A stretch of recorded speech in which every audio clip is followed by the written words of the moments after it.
Hemos estado viendo una serie de predicaciones titulada Viviendo en un mundo en decadencia. En la vez anterior vimos el tema vivir en armonía. Anteriormente habíamos visto los temas viviendo en esperanza y viviendo en santidad. Se espera, hermanos, que la iglesia, el pueblo de Dios, que vive en santidad y también vive en esperanza, pudiera vivir en armonía. Pero la realidad que a veces encontramos en nuestras iglesias o en nuestra propia iglesia, ¿verdad?, es que a veces no estamos en armonía. Peor, que a veces hay pleitos en la iglesia y entre las iglesias. Y eso, pues, sin duda da tristeza, no solo al corazón de Dios, sino a todos y cada uno de los creyentes, porque todos esperamos poder vivir en armonía y también poder reflejar al mundo la paz de Cristo, la unidad. Cristo esperaba y oraba en Juan 17, Padre, que ellos sean uno, como tú y yo somos uno. En nuestros días es más urgente que nunca que haya unidad espiritual y que haya unidad real en todo el pueblo de Dios. Habíamos dicho que no me refiero solamente adentro de una congregación local, sino me refiero entre las congregaciones cristianas, no solo de la misma denominación, sino de todas las denominaciones cristianas. No estamos hablando de que haya uniformidad, porque uniformidad y unidad no es lo mismo. Puede haber uniformidad sin haber unidad. Y sin duda habrá unidad y no habrá uniformidad. Porque Dios nos creó a todos diferentes. Eso no impide que haya unidad. Al contrario, las diferencias nos hacen necesitarnos más los unos a los otros y no menos. Es solamente el orgullo humano y el mal entendimiento lo que nos hace separarnos y aún pelearnos por causa de nuestras diferencias. Hay 4 ilustraciones que el apóstol Pedro presenta aquí en su carta, que nos hablan de la necesidad y de las razones por las que podemos y debemos estar unidos como iglesia de Dios, como pueblo de Dios. Son 4 figuras. En la primera que vimos la semana pasada fue: somos una familia. Como en una familia debemos estar unidos, todos los cristianos como una familia. También dice que somos un solo edificio, la casa de Dios. Todos somos la misma casa de Dios. Dios no tiene muchas casas. Dios no tiene una casa en la 31 Avenida y Campbell Park. O entre la denominación bautista y entre los presbiterianos otra y los metodistas otra, etc. Dios tiene una sola casa. Somos todos los creyentes que formamos esa casa, ese edificio, todos y cada uno como piedras vivas edificadas sobre el único fundamento puesto por Dios, que es Jesucristo, nuestro Señor. El día de hoy veremos las otras 2 figuras restantes que presenta aquí Pedro. Y la primera del día de hoy se encuentra ahí en el versículo 5 y versículo 9 de Primera de Pedro, capítulo 2. ¿Puede, por favor, mi hija, poner el versículo 5 ahí? Dice la palabra del Señor en el versículo 5: también ustedes son como piedras vivas, con las cuales se está edificando una casa espiritual. De este modo, llegando a ser un sacerdocio santo para ofrecer sacrificios espirituales que Dios acepta por medio de Jesucristo. Así dice la Escritura. Así que ya hablamos de que somos una casa espiritual, pero también dice este versículo que somos un sacerdocio, ¿qué? Santo. Y esta es la tercera figura. Podemos y debemos estar unidos porque somos un solo sacerdocio. Como anteriormente, ¿verdad? Como una orden de sacerdotes, somos un sacerdocio santo.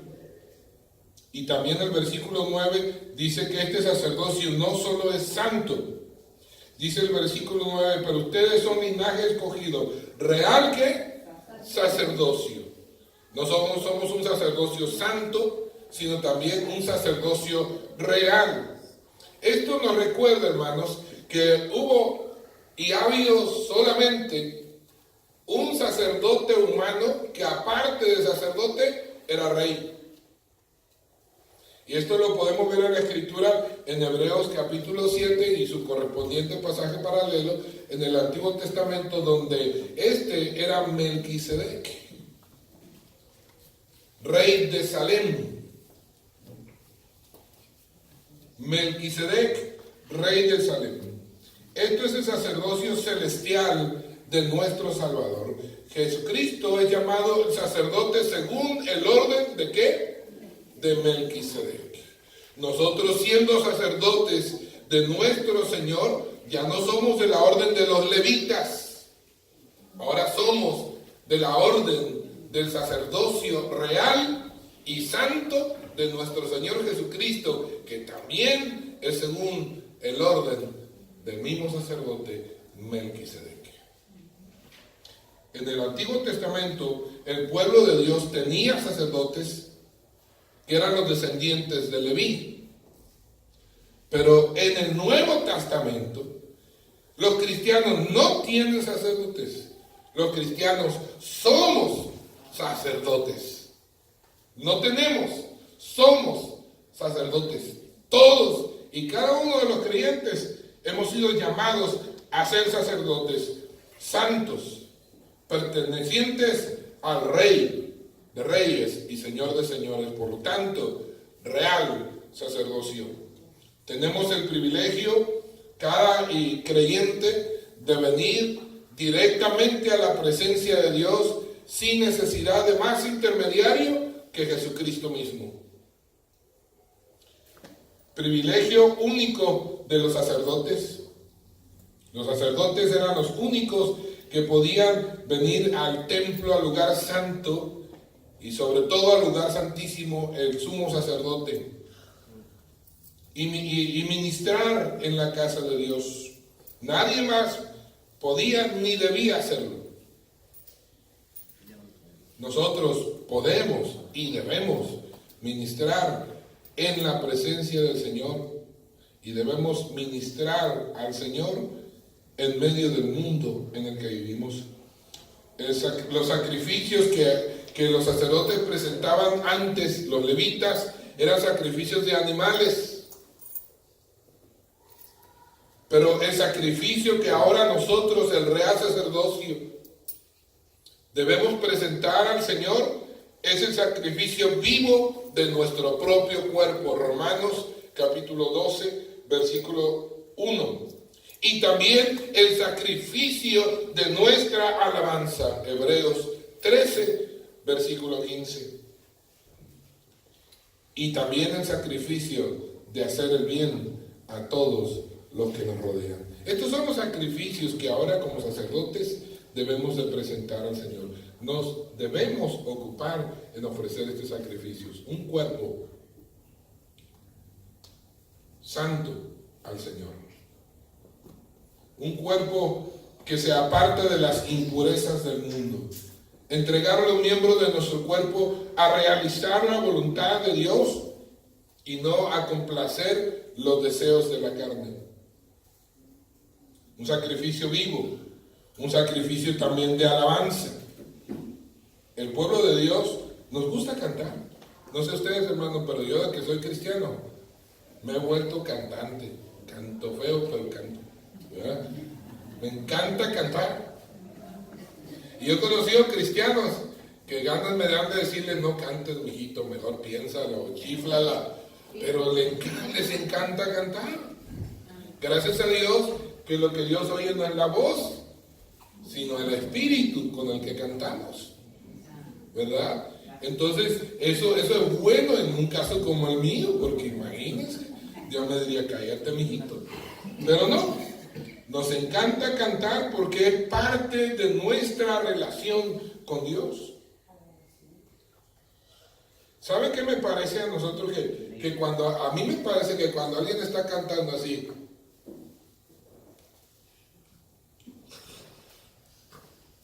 ay no, me da una flojera.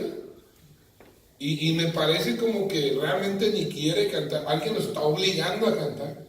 Pero un cristiano debe ofrecer alabanza al Señor en todo tiempo, en todo momento. ¿Qué pasa con una persona que ha recibido una buena noticia y está muy contento o contenta? ¿Qué pasa? Lleno de gozo, de gratitud, que lo quiere expresar con mucha euforia, ¿verdad? Y un parte de la euforia normal es que uno cante o silbe de perdida o ande así mostrando la alegría. Esa es la alegría que debe existir en el pueblo cristiano, porque somos sacerdotes, estamos delante de la presencia de Dios y nuestro sacrificio es nuestra alabanza al Señor. También el hacer bien. Los sacerdotes, su tarea, su vocación es servir al pueblo, a la gente. Nosotros los cristianos, nuestra vocación es servir a la gente. Es parte de nuestra tarea. Dios espera, pero también se espera que los sacerdotes, para poder realizar esa tarea, lo hagan en unidad, en armonía.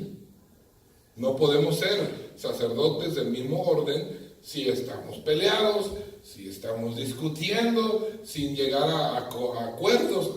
Yo entiendo que tengamos nuestras opiniones y siempre las va a haber, pero no entiendo el hecho que no podamos llegar a un común acuerdo. Tenemos nuestro propio punto, pero hay mucho terreno que podemos pisar en común y pararnos en esos puntos precisamente, y no en el punto donde no concordamos.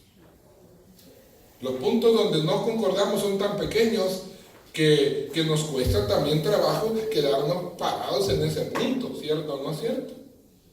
Pero cuando nos paramos en un terreno en común, hay mucho terreno para pararnos bien todos. Y una cosa, el mundo sabe que somos discípulos de Jesús cuando nos amamos los unos a los otros.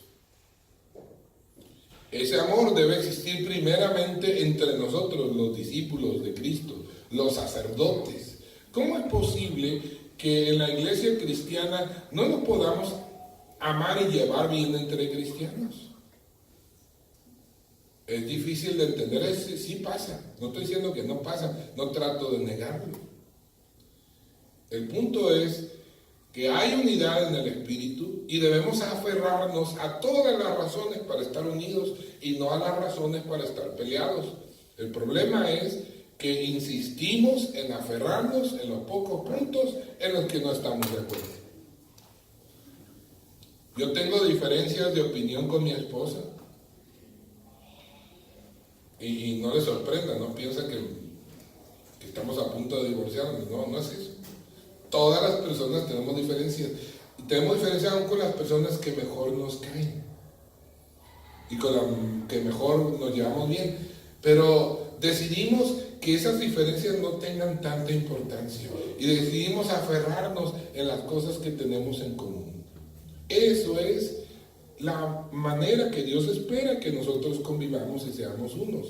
Claro que entre los bautistas y presbiterianos hay diferencias, pero déjeme decirle, uno de mis mejores amigos pastores es presbiteriano.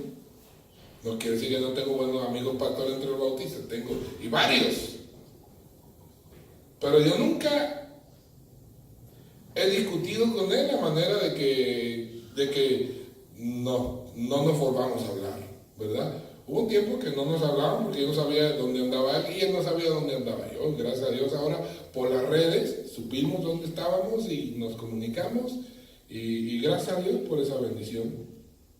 Podemos estar unidos.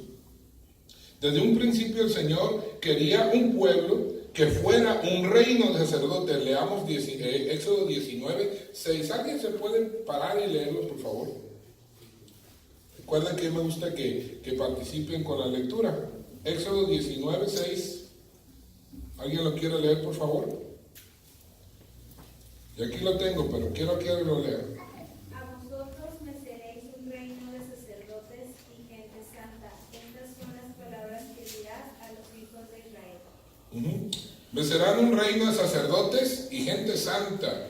Aquí esta versión dice, ustedes serán para mí un reino de sacerdotes y una nación santa.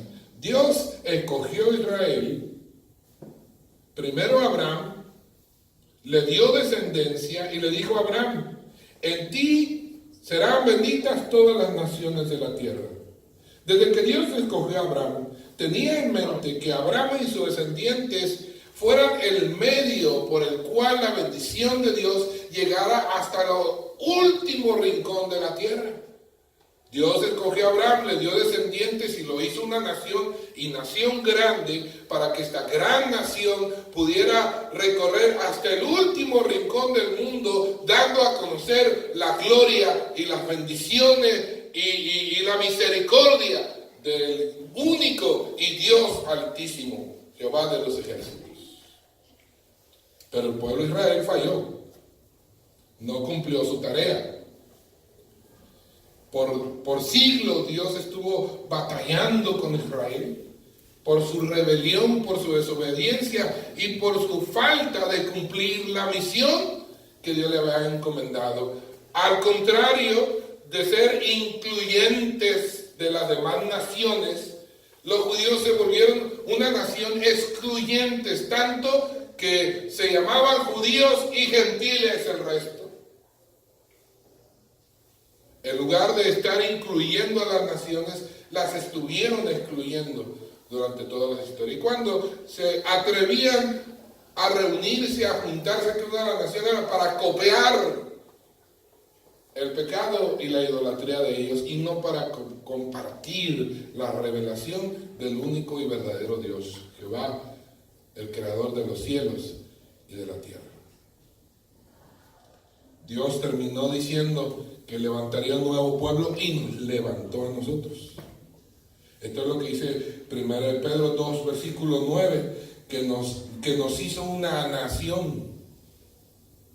Nos hizo pueblo cuando no éramos pueblo. Y nos hizo pueblo y nos hizo una nación de sacerdotes para que anunciáramos sus virtudes a todo el mundo. Todos los creyentes debemos estar sirviendo juntos en esta tarea común de dar a conocer al mundo las virtudes de aquel que nos llamó de las tinieblas a su luz admirable. Esta es la noticia, este es el mensaje que debemos de predicar a todo el mundo, y tiene que ser un mensaje unido.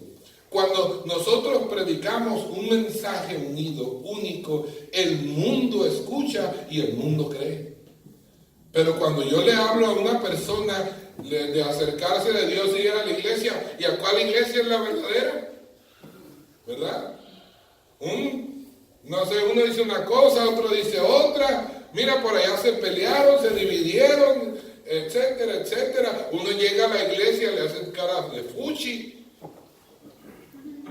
Todas esas cosas yo he escuchado a través de los años que he compartido el evangelio con las personas. Y me da vergüenza tener que admitir que es cierto. Sí me da vergüenza, a veces se me cae la cara, no sé qué decirle a la persona. Claro que le digo, así es la humanidad, somos los gente de la iglesia somos humanos, esto es cierto, pero somos humanos con una capacidad y un poder que no tienen los humanos del común. Tenemos el Espíritu Santo, tenemos el poder de vencer todas esas cosas terribles de nuestra humanidad y mostrar el Espíritu y el amor de Dios, ¿sí o no? Pero ¿cómo lo digo? Si lo que estoy tratando es de convencer para que la gente se acerque a Dios. Es difícil que el mundo crea en un mensaje de una iglesia dividida. dice que somos un cuerpo, somos una sola iglesia. Tenemos una sola fe, tenemos un solo Señor, un solo bautismo. Pero ninguna de los unos que menciona la Biblia ahí a veces parece suficiente para unirnos. También nos dice ahí en 1 Pedro 2, versículo 9, dice que somos linaje escogido, real sacerdocio, nación santa. Esto nos lleva a la cuarta figura que presenta Pedro de la iglesia, por la razón que debemos estar unidos. Es porque somos una sola nación. Somos un solo pueblo. Es cierto que formamos un pueblo que viene de diferentes nacionalidades, diferentes colores de piel, diferentes culturas, diferentes idiomas, pero somos una nación.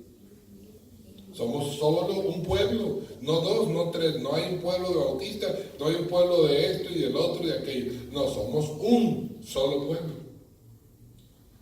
Parece que ya les conté el otro día el chiste de alguien que llegó al cielo, ¿verdad? Y San Pedro lo recibe y le da el tour por el cielo y los ve así como diferentes secciones en el cielo y le dice, mira, allá están los bautistas, ¿verdad? Oiga, noto que están bardeados y todo se va, es que creen que son los únicos que están en el cielo. Y por allá están los pentecostales. ¿Y eso por qué están encerrados? También porque creen que son los únicos que están en el cielo. En el cielo no va a haber colonias privadas. El cielo es un solo lugar, una mansión, la Biblia dice, ¿verdad? En donde todos vamos a vivir juntos. Es una sola casa donde todos vivimos juntos. Y yo no me imagino que una mansión con muchas habitaciones, yo me imagino más como un calerón, ¿verdad? Donde todos dormimos, comimos juntos y alabamos juntos y todo hacemos juntos por la eternidad. No porque Dios no tenga recursos para darnos una mansión a cada uno, sino porque es la intención de Dios que todos vivamos juntos. ¿Sabe qué es lo triste? Que la iglesia cada día más se va pareciendo al mundo. Hace años el mundo vivía siendo la familia el centro de la sociedad. Entonces la arquitectura y todo lo que la sociedad construye responde a la necesidad y a la visión de la gente. Así que las casas antiguamente, ¿verdad?, tenían salas y comedores grandes, ¿verdad? Donde había comedores de 8, 10, 12 personas. Ahorita llegamos a una casa con una mesa de 10 o de 12 personas, es raro verlas. Y si la vemos porque es una pareja que tiene mucho dinero y no vive nadie con ellos y tiene una mesa para 12. Solo porque se ven nice, ¿verdad? Donde muestran la riqueza. Y nunca comen en ella. Es más, hay una mesa también en la cocina porque está bien grande la cocina y tiene una barrita y ni siquiera comen en la mesa, comen en la barrita. Antiguamente las salas y las cocinas y los comedores eran grandes y las recámaras chiquitas. Fíjense en las casas antiguas, recámaras chiquitas y lugares comunes grandes. Vean las casas del día de hoy, recámaras enormes y salitas pequeñas. Ahí casi como ni le ponen atención. Ya nadie ni se siente en la sala. La sala tiene como 15 años de vieja, pero hay cuenta que la compraron ayer. Y todo, cada quien en su propio mundo de su recámara. Qué terrible, ¿verdad? Que ya ni la familia puede convivir. Esa es la sociedad hoy y parece que eso es lo que sucede. Hoy en la iglesia cada quien se ocupa de lo suyo. No te metas conmigo, yo no me meto contigo. Y lo mismo pasa entre las iglesias. Gracias a Dios que a mí todavía me alcanzó mucho del sentido de comunidad que debe existir en el pueblo cristiano. Yo no puedo nomás pensar en mi iglesia. Cuando yo pienso en el reino, pienso en todas las iglesias.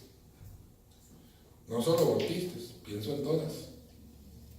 Yo sé que no es fácil convivir con otros por muchas cosas, porque la unidad depende de todos, no de uno o de dos. Pero todos debemos y podemos hacer el esfuerzo. La descripción de la iglesia como una sola nación, una nación santa, nos da una idea de lo que hay en el corazón. Dios no nos dijo, Dios no nos dijo que el cielo va a ser un lugar multicultural, multinacional. Él nos dijo, va a ser una nación santa, enfatizando en una nación. La descripción de la iglesia en los versículos de Éxodo 19, ¿verdad? Que ya vimos, ¿verdad? 5 y 6 y Deuteronomios 7 y 6, Dios dice que desechó a Israel por su desobediencia y rebelión. Ahora nosotros somos el nuevo pueblo, la nueva nación. Ahora nosotros somos para Dios lo que Israel debía haber sido. Es decir, Él, dice aquí, dice Juan 15:6, que Él nos escogió a nosotros y no nosotros a Él. Esto significa que Dios nos escogió por su gracia, por su amor, por su misericordia, no por nuestro mérito. El divisionismo que hay en las iglesias se debe a que nosotros nos unimos y nos reunimos en base a nuestros méritos. Hay iglesias que si la persona no tiene tanto de que aceptó a Cristo y que si no ha pasado por esto y no ha mostrado aquello, y algunos que tienen que hablar en lenguas y tantas cosas, requisitos que ponen para poderte recibir como miembros de la iglesia o para bautizarte o para que te consideren dentro del círculo de la iglesia. Muy excluyentes somos, todos tenemos nuestras propias marcas, las características que buscamos en las personas que sí aceptamos, y las personas que no las cubren, no las queremos a veces ni siquiera ver. Dios nos escogió a nosotros por su gracia, ninguno lo merecíamos, ninguno teníamos las características que Dios demanda por su santidad. Simplemente, por su amor, Él nos recibe. Que si aplicara estrictamente la justicia, tampoco nos recibiría. Es por su amor y su gracia que somos parte del pueblo de Dios, y todos los que somos parte del pueblo de Dios entramos por la misma razón. Nadie merece más mérito que otro. Son por las virtudes de Dios que somos el pueblo de Dios. Y son las virtudes de Dios las que tenemos que predicar más que las nuestras. Este privilegio de ser escogidos por Dios trae consigo una gran responsabilidad. Tenemos que decirle al mundo que Dios los ama y los recibe por sus virtudes, no por las nuestras ni por las de ellos. Como ciudadanos del cielo, tenemos que estar unidos, todos los creyentes. ¿Qué es lo que el mundo ve en nosotros cuando nos ve? Pregúntese. Si el mundo ve una iglesia unida, hemos hecho bien la chamba. Si el mundo no puede ver una iglesia unida, es que hemos fallado. Y usted analice, ¿estamos unidos o no estamos unidos? Hay el deseo de estar unidos, sin duda, porque ese deseo lo puso Dios en nuestro corazón. ¿Qué tan dispuestos estamos a derribar las barreras que nosotros hemos levantado y que nos separan? Cada una de estas 4 figuras enfatiza la importancia de la unidad. Somos una familia, somos una casa espiritual, somos un real sacerdocio y somos una nación santa. Si nos enfocamos en esto y nos enfocamos en Él, nuestro Señor, estaremos unidos. Pero si nos centramos nuestra atención en nosotros mismos, entonces será imposible vivir en armonía, porque todos somos diferentes y siempre vamos a tener diferencias. Enfoquémonos en Él, que es uno, y en nuestro Señor, nuestro Padre, el que gobierna y debe gobernar la única familia espiritual a la que formamos parte. Unidad y uniformidad no son lo mismo, así que basta de pelear por uniformidad, porque eso es lo que nos divide. Los cristianos podemos, y siempre habrá diferencias entre nosotros, pero a pesar de ellas podemos vivir en unidad y en armonía. Podemos adquirir una solamente, la mente de Cristo, no la tuya, no la mía, la de Cristo. Podemos tener diferentes métodos y también diferentes ministerios, y aún así amarnos unos a otros para presentar un solo testimonio al mundo, que Él es bueno, que Él es amor. Eso es buenas noticias. Después de todo, un día estaremos todos juntos en la misma casa, en el mismo cielo. No habrá departamentos en el cielo. San Agustín dijo en una ocasión: en lo esencial, unidad. En lo no esencial, libertad. Pero sobre todas las cosas, caridad. Y eso es lo que nos falta para vivir en unidad. Caridad. No nos hace falta libertad. La tenemos. Y nadie nos la puede quitar. Y en lo esencial hay total unidad. Lo esencial es nuestra fe en Cristo Jesús. Podemos y debemos vivir en unidad.